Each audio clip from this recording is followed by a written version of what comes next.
Hello and welcome to episode 6 of the Finding New Owners podcast. I am Tom Momenee, your favorite realtor in Northwest Ohio. Today I am joined by Shalonda Thurmond, associate broker of Keller Williams Citywide, Keller Williams Professionals up in Michigan, and president-elect of Northwest Ohio Realtors. Thank you for joining me today. Did I miss any of the titles or did I get them all? No, you got them all. Good. Oh, wait, no, I did miss one. Pastor. I forgot about pastor.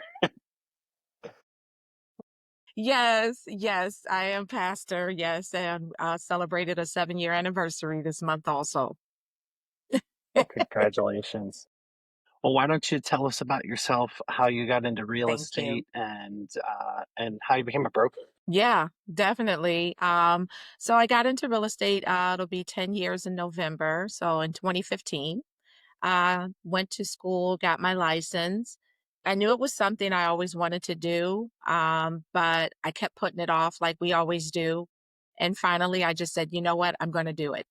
And while I was doing real estate, I was still working a full-time job. I was a sales manager at a local company and still doing that and probably averaging about 5 transactions per year in my part-time role as an agent.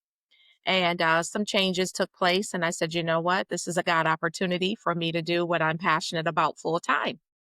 So 7 years ago, just drove in there full time as a full time real estate agent.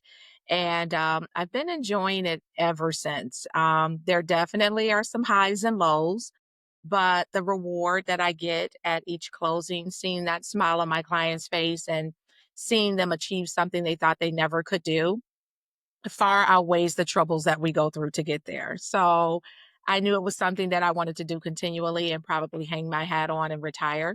So I said, why not and grow in it a little more? Why not see what else I can do? And so that's how I got into brokerage and getting my broker's license. And it was so funny because it took me a while to get my Ohio one. And after celebrating that shortly after, here at the office, they said, well, since you're going to be a leader here and be one of the brokers here, we definitely need you in Michigan also. So shortly after my celebration of getting my Ohio's license, I went right back to school, studied for my Michigan broker's license, and received that as well. So within maybe about a 10-month span, I got my Ohio broker's license and my Michigan broker's license. Okay. And I guess for those that don't know the difference, what's the difference between a broker and an agent? Yes. So, broker license, you actually need a broker to manage the office. They're called principal broker. So, if you are thinking about opening up a real estate office, know that you need a broker. You don't necessarily have to be the broker, but you need a broker there. So, the broker is the one who can hold real estate license of sales associates. Without them, you actually cannot have an office. The other part too of being a broker, there's associate broker and then there's principal broker and management broker. Right now, I'm an associate broker. And as we continue to develop, I'll end up becoming the management broker of the office. So we have different roles. As associate broker, I'm still out boots on the ground selling just like a salesperson would do. When I become a management broker, I can still do the same, but I'll have a little more responsibility in the office setting. And really, that's making sure that we're doing our paperwork correctly, keeping us agents. I say in line. That's probably not the right wording, Got but it. uh, making sure that yeah. So, Close and enough. I do want to ask really quick because I'm not. I'm only licensed in Ohio. Is it that much different, Ohio versus Michigan? Yes, it is very different. Ohio, and I don't want to say this, it's not a negative thing. Everybody's different, right? But I feel like there were a lot more rules and regulations when it comes to Ohio, which is a good thing because it's keeping you out of trouble, right? And Michigan, there weren't as many that I had to remember or that I had to study up on. So in comparison, it is a lot easier, or for me, in my opinion, a lot easier to get licensed in Michigan than it is Ohio. Do you think it was easier because you were already licensed, or do you think it's just easier overall? I think it's just easier overall, because I was already licensed and actively selling in Ohio when I went to pursue my broker's license. Here's the funny part. I thought easy peasy, right? I'm already selling. I already know what's required, right? I got this. But the problem is once you learn a system or you get something down packed, right? Your mind is conditioned to think a certain way, right? And so I was taking this exam and I was thinking as if I'm out here doing these things, and doing these activities with my clients to sell or buy their homes, right? When you are taking the test, it is truly fact based. So it's not like this gray area. Like, if this happens, you should do this, but you could do this also. No, it is truly fact based. So I had to reprogram my thought process and say, okay, Shalonda, you got to do this fact based, because when I was studying, I was like, wow, this is so much harder than I thought, because like I said, having the experience, but how many of you know it's kind of challenging to erase those things that you learned to put new things in, right? So if you no longer have to do it a certain way, now you have to condition yourself saying, nope, nope, that's not how it is anymore. This is how it is. And that's where I was when I was taking the exam. I'm like, okay, you cannot think like a sales agent. You have to think like a broker. Oh, oh, good insights for sure. I'm going to jump into the topic at hand, which is fair housing. You and I were both at the fair housing breakfast just a few weeks ago. What was your biggest takeaway from the Mhm. breakfast that day? I am going to say we had a speaker who talked on disability and how housing can impact the disabled population, right? And one of the biggest things that he said to me that stuck out to me was there's a difference between ADA compliancy, accessibility, and universal housing, right?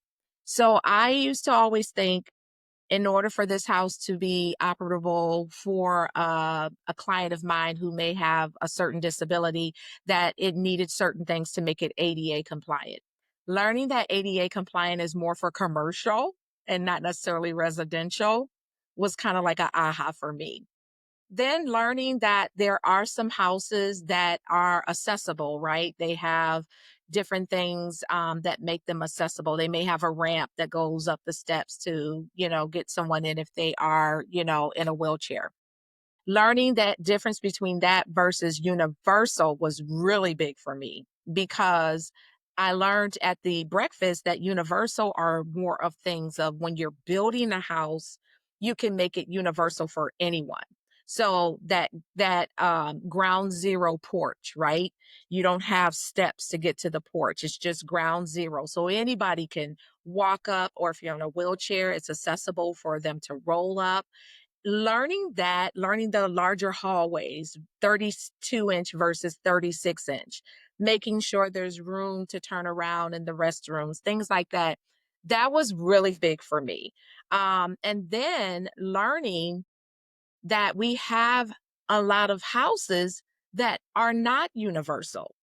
And how do we make them universal, or how do we get more universal housing for those that need, that accessibility if they are in a wheelchair or whatever their disability may be. So that was my biggest takeaway. And I always look at takeaways as not just an aha, but I look at them as an action item.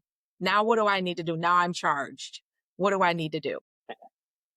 Yeah, I, you partially stole my answer, but I think I'm going to add on to it, which is I realized in our MLS, specifically ours in Northwest Ohio, Norris, there's some options in there for letting people know what is available for those with disabilities who might need it. But there's so much that's missing that it needs to be a longer list of, even check boxes or even comment boxes for explanations. Because sometimes you need to explain it out. It's more than just, oh, is it wide enough for wheelchairs or not? But then even things like you mentioned, the zero, the ground level entryway or the zero level porch that, hey, you can roll right up to it. I also had, and it's, I guess, funny or ironic. I'm not sure the word I want to use, but I helped sell a house last year with a gentleman who he was in a wheelchair and he lived in his wheelchair. And he bought the Hmm. house years ago with someone else a long time ago. And he made it work and he made some adjustments and things like that. But even going through the house with him pointing out some of the things that, like, hey, we changed this. It seems a little unusual, but once you know what it's for, it makes sense. And we had no issue selling the house. Like, there was no issue whatsoever. Um, but to just have a better understanding of some of the needs that are out there, and sometimes it goes beyond, oh, is the door wide enough or not? There's a lot more to it. Even things like countertop heights, Yes.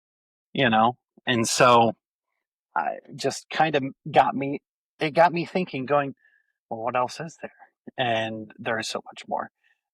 So I'm hoping, and it sounds like our MLS is working towards that we can expand and add more. Um, what's the words I'm looking for? I'm at a loss. I want to say more check boxes and comments. That way we can have better better listings for those Yeah, who more need them. cat. More categories. Thank you. Yep. So I think that's a big thing. Yes. Yes. Nope. I know what you were saying. Thank you. Thank you. Yeah. Um, so for you, and I asked you to have this conversation because yes, you're one of my brokers. You're also, I know, well, you're president elect for our area, which for our board, which is awesome. And so I know you're very involved in that, amongst many other things. But I also know, and I've seen in your social media and just talking to you, you're a big advocate for fair housing in general. And we know it goes way beyond disabilities. Sometimes it Hmm. does go to other things like race, religion, or maybe your ethnicity, where you come from, things like that. So, why do you think that we need fair housing laws? Well, first of all, I think it's very important because I see it as two sides, right? I see it as one side where it kind of helps keep things in line when it comes to the owners who are renting out these properties, right? Um, I've had in my experience of selling homes, when I sit down and have consultations with my clients, they say, I want a certain for example, I want a family to have this house. I raised my family here and I want to sell it to a family. And I get what they're saying. And as innocent as it is, I let them know, I hear you. However, you have to be careful because you can't discriminate because there may be somebody who may be single without a family. You know what I mean? So those are, you know, important things that we need to have set for people who may think that way. And it's not that they're thinking negative, they just cherish the house, they raised their kids in it, right? They raised their family was there. And so they want to see it be passed on to another family and have that similar experience. But so with the fair housing, having that set in place, we kind of help them not discriminate in that manner because they're doing it innocently, but having that information for them uphand makes them be like, oh, wait a minute, I'm sorry, I didn't mean, to do that. The other side of it, I see for the buyer side or renter side, is having something in place for them that if they are discriminated against, they don't know what to do, or some of them may not even know, right? They may just be like, oh, well, I didn't get that house. So on to the next one. Well, wait a minute. Let's talk about why you didn't get it. Was everything in place? Did you have the credit score? Did you have the income, the proof of income? Did they say why? You know what I mean? Because a lot of people walk away and they just think that's the story of my life, right? But no, there may be something in there that's underlying that they're using to discriminate. And so we have those conversations, or we send them down to fair housing, our local fair housing, to have those conversations to see if that is the case and what they can do. So I think it's in place to help keep us in line, for lack of a better term, whether we are making innocent or intentional decisions when it comes to fair housing. Yeah, and I'm glad you even said there in the end intentional or even just unconscious thoughts like that because I think of things like you mentioned the family. I've had that said to me so many times during listing appointments that I want a family too, and it's all, I think all well Right? good intentions, but it's it is a class that needs to be protected. And I'm going to ask this one again. It's kind of a I know the answer, but I'm going to ask for the listener's sake. Is um, I you and I know a lot of the classes and categories, and they're pretty obvious. But I've had sellers tell me this too. I don't want an investor to buy my house. Is an investor a protected class? Mm, they're not. Well, it depends on who they are because they could fall under a protected class, but the company itself, no. Regardless, be careful. I always say this, and I tell all my sellers anytime they give me any category, investor, family, whatever that I want or do not want, the money is still the money. It's still gonna go into your bank account at the end of the day once we close, and whatever you're gonna net is whatever you're gonna net. You know, now Exactly. depending on the investor, yeah, you might have some that are gonna lowball, and you're probably not gonna take that offer anyways. But there are investors that they'll pay what it's worth. It just depends. So um, I Yes. so Yeah, for I sure. I really like that. So I want to uh, tackle a few fair housing myths and just kind of bust them Okay. or see if they're real. You already kind of answered this You're one. right. Yeah, yeah. You already kind of answered this one, but fair housing laws only apply to renters. Yeah, no, it does not. It applies to anyone, whether they're looking to rent, whether they're looking to buy. Basically, it's set up to ensure equal access to housing opportunities for everyone. Well, and I wonder if there's people out there that think the other way, that it only applies to those buying a house. You know, um, it's good to know it's both. Yep, there's that too, for sure. Next one, agents can recommend neighborhoods based on demographics. No. No, to answer it in a full sentence, no, real estate agents cannot steer. We are not to steer our clients. And how many times, and you can probably contend to this too, Tom, we get clients that say, I want to live in a good neighborhood. I want to live in an area where there's low crime. I want to live in an area where, and the good school systems, and they go on and on and on, right? And that's where we let them know that there are links and websites out there that can give them that information so that they can make the decision themselves. But we are not to tell them, oh, this one has the best school or this one has the lowest crime or anything like that. We just provide them with the data and let them pick themselves. And I think too, even you mentioned I want to live in a good neighborhood. What's good to you might be different than what's good to me. Hmm. And so, and that's stepping away from it. And I'm glad you mentioned this. Exactly. Yeah, I'm glad you mentioned the school ratings and the crime ratings.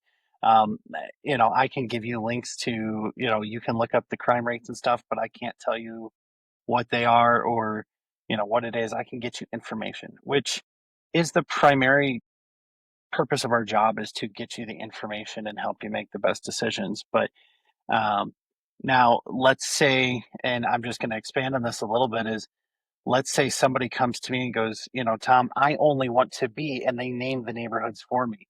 I can set them up on a search for just those areas, right? Yes, you can. Yeah, because they're the ones making the direction, and it's not based on what I feel is a good neighborhood. That is correct because they may have done their homework. Yeah, yeah. Sorry, I know there's a little lag between us recordings, so um, uh, if you hear some Oh, cut, that's you okay. hear cutting in and over top of each other, just know that's why. So, Uh, next myth is if a landlord doesn't like a tenant's source of income, they can refuse to rent to them. I would dare even say if a lender doesn't like the source of income, they can refuse to get them the loan. Yeah. So, yeah, we all know how that is regarding the loan side. And regarding the renter side, now there are many states and cities where the source of income is a protected class because someone may be receiving disability or they may have a housing voucher, and there's other legal income sources that they may have. It is not fair for the owner or the landlord to say, well, I don't know if you're going to be able to continue to pay on time or to pay consistently because it's based on how you're receiving your income or because it's based on you having a housing voucher.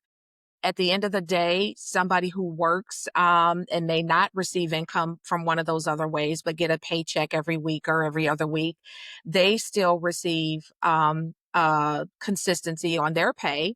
Same thing goes with someone who may be receiving disability or someone who has a housing voucher.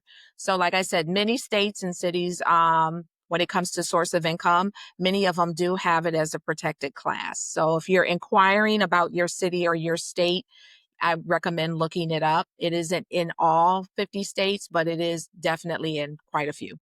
So generally speaking, the answer is no. Um, just to kind of recap that there. Correct.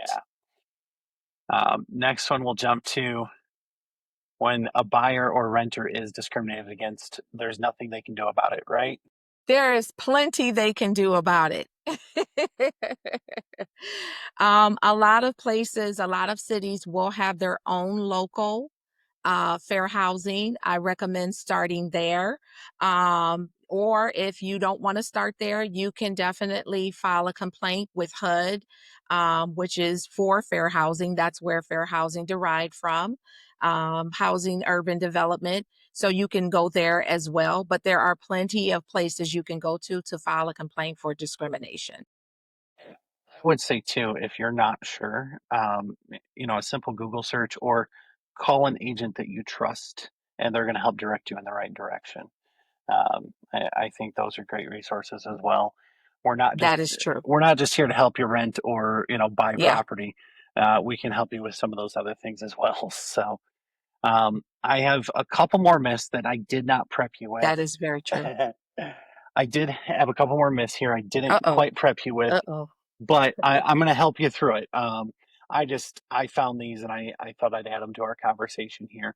Affordable housing drives down property values. What do you think of that one? Affordable housing drives down property values. No. And I guess I don't even know how they came about that myth. No, what can drive down property values is basically what the consumer is willing to pay for the house, right? So a lot of times if, for example, we had a market where we had um, low inventory, but we had a lot more buyers. There were buyers jumping in, paying way over, asking price. If it's the opposite, if we have way more buyers than listings and those houses sit on the market for a while and then they start to decrease the prices of them or adjust the pricing to a lower, that drives it down. But it's not about the affordability of it. It's still worth what it's worth, regardless of what resources they're using to pay for it. And I even think too, I wonder if the myth came from this, which is, oh, because it's affordable housing, they can't take care of the property as well as they should. And so maybe that's where it derives from. But in reality, if people are taking care of it now, I'm going to take it a step further. And I, of course, actually from the National Low Income Housing Coalition, they're the ones who have this statistic. Over 85% of affordable housing meets or exceeds federal quality standards, and many are in what's considered excellent condition. I have seen a number of non-affordable housing that, just owned by a regular, or not regular, what's the word I'm looking for? Owned by somebody who is well above the income standards and they don't take care of it as well. I think it's just a matter of the person and if you take care of the property, really is what's going to do it. Um, and so that's my 2 cents on it. Um, and so this next one I actually, think your 2 cents is very accurate. thank you. Thank you. Um, the next one I'm going to throw in here and actually kind of ties to some of the stuff we already talked about as well Affordable housing leads to more crime in unsafe surrounding communities. Yeah, I've heard that one too.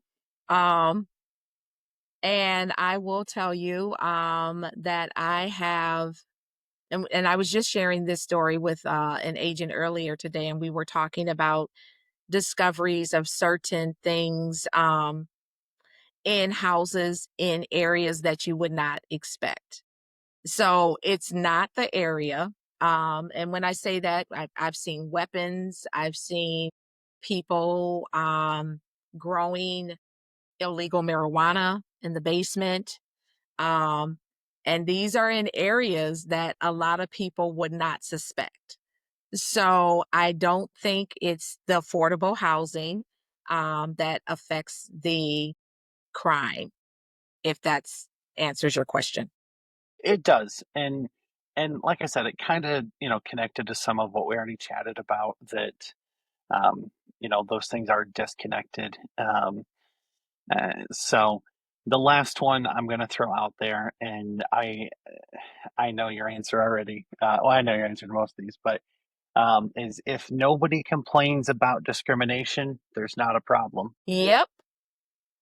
That is very true. And I know some people can be perceived at constant chronicle complaining about it, but sometimes you have some people who may start a complaint, right? And they do things the right way, and they may feel like the process is taking too long, so they give up and just say it is what it is.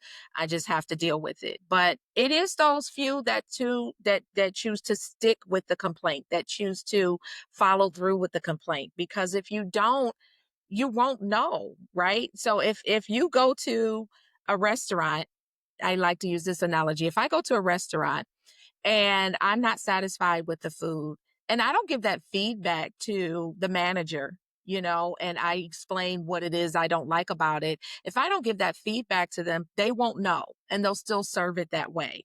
So it's not always like a crying complaint. Sometimes it's just constructive feedback. You know what I mean? So yeah, I agree. If you don't complain about it, then there's no problem. Okay, no, that's fair. And as somebody who I used to work in the restaurant business, and I was a manager, and I can remember more than one occasion that, oh, this has happened to me 3 times, or this has happened to me 4 times. You're going, did you tell us the first time? Well, no, I didn't say anything. Okay, well then how are we supposed to fix it? And even I tell my clients during my seller and buyer consultations, if I'm doing something you don't like, or if I'm not doing something you think I should be doing, tell me. Let's make sure we're getting it, where it needs to be. And each client is different as well. So like I have sellers right now that yeah, Yes. he is himself self-proclaimed a worrier. And he goes, I want to know everything as it happens. And for him, the answer to that is he just wants a text. Every little update I get. So I got an update from the lender that, hey, we had to send one more thing into underwriting. Cool. Send him a quick little text, you know, letting him know what was going on. That's all he needs. He doesn't need a full, 20-minute conversation. He just wants to know this is what's happening and where we're at. And so, but then the next client I have is just, you know what? Just tell me when it's time to close. I don't need every update. Okay, perfect. So each one's different. You got to, wrap your head around it. So, but I don't know that there's a problem unless you tell me. And I think the same goes for things like fair housing that, you know, just because something bad is happening to you, which it shouldn't be, you have to let us know. Otherwise, we can't fix it. So, um, yeah. Any Yes. Yes. anything else you want to add about fair housing, or just anything we've talked about today before we jump into our last section here? I would just say, if you've never experienced it, um, just make yourself more aware, educate yourself. You may never have experienced it. And it's not necessarily you putting yourself in someone's shoes. It's just you educating yourself of things that could possibly take place.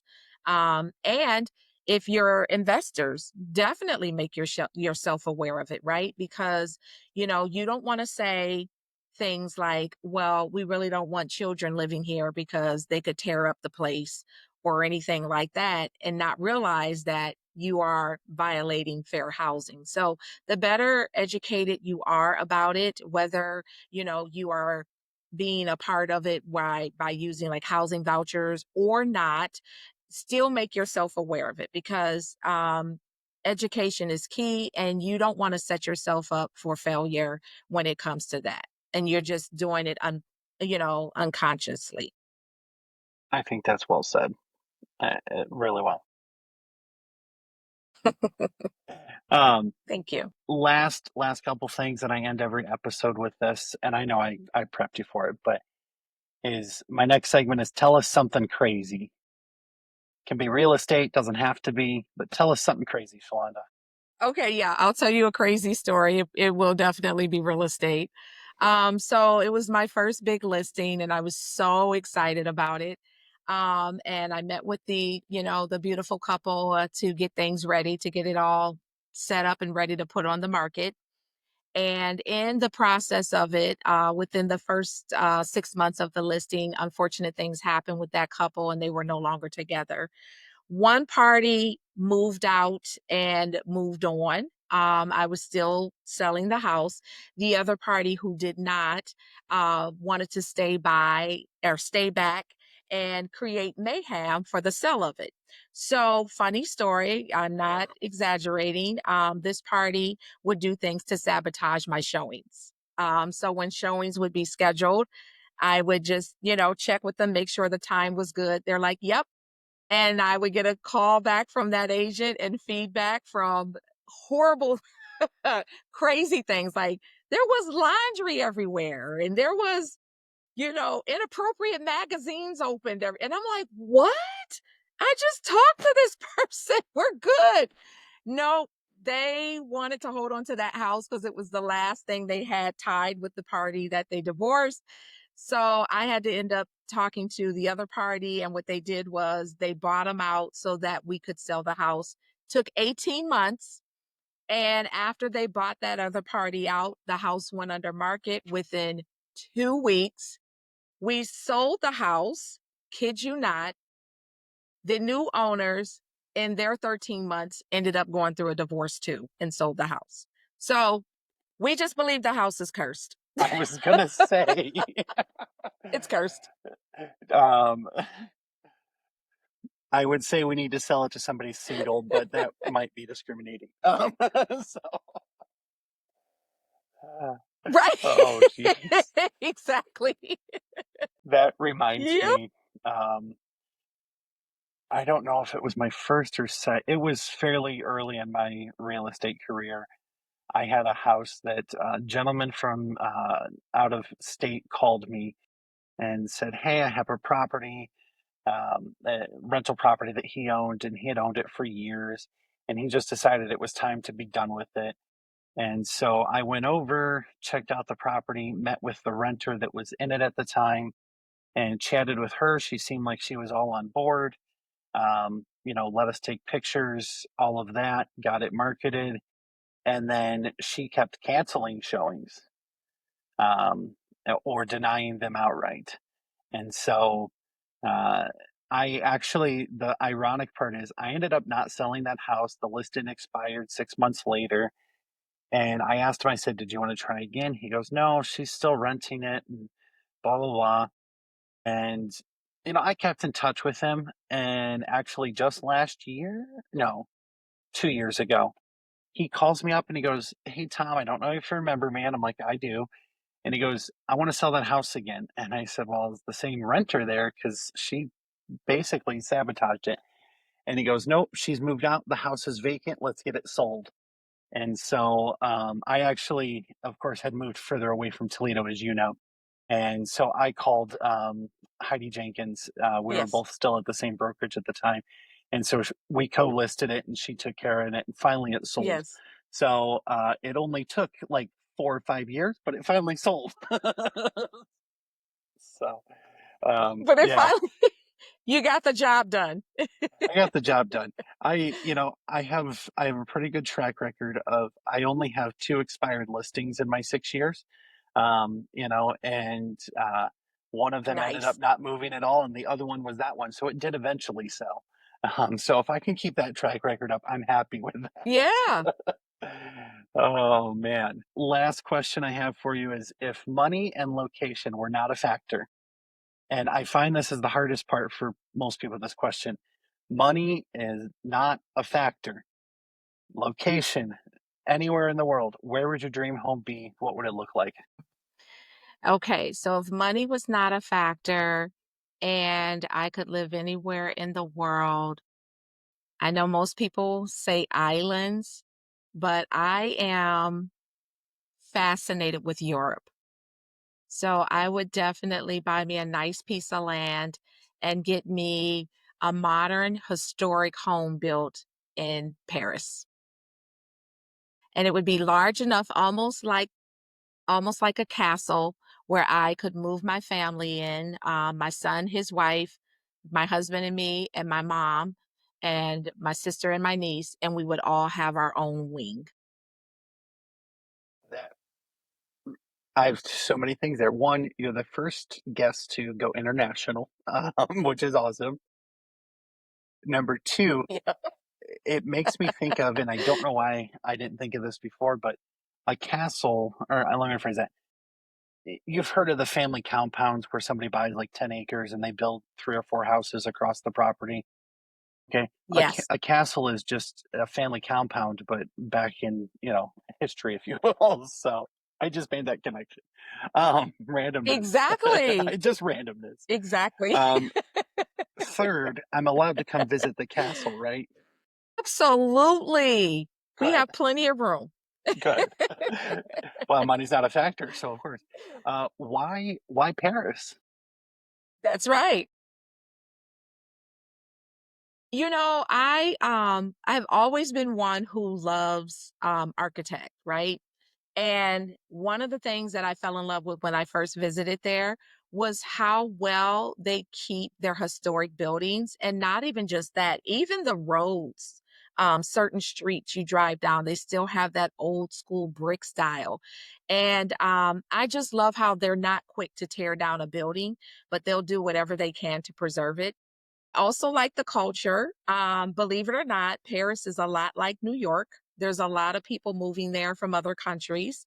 And I love their culture of life comes before work, period.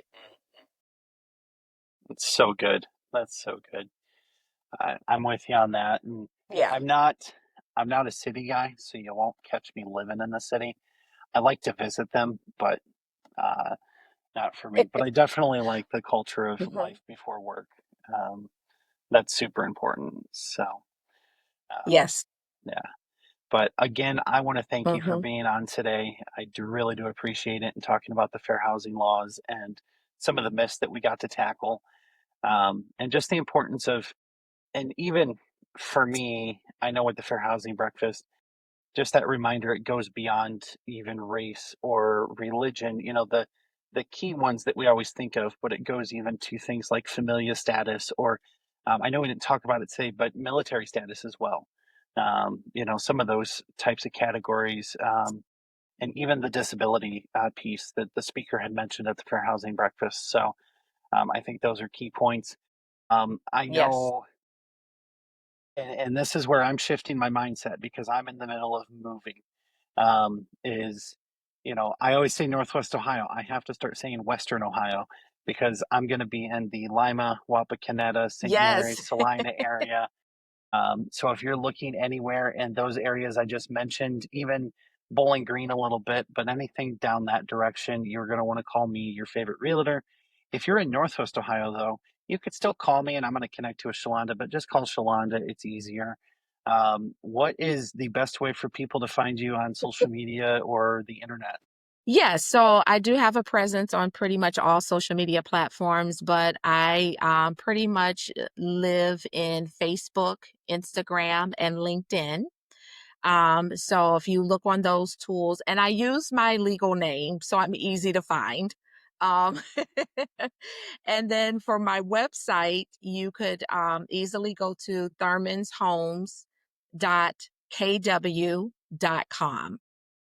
So those platforms are different ways that you can find me. You can DM me or you can get my contact information off my website. If you're enjoying our shows, please leave us 5-star review wherever you're listening at. Like and subscribe on YouTube or anywhere else. And if you know someone I need to interview, email me at findingnewownerspodcast@gmail.com or drop a comment. Love to hear from you guys. Thank you again, Shalonda. You have yourself a wonderful day.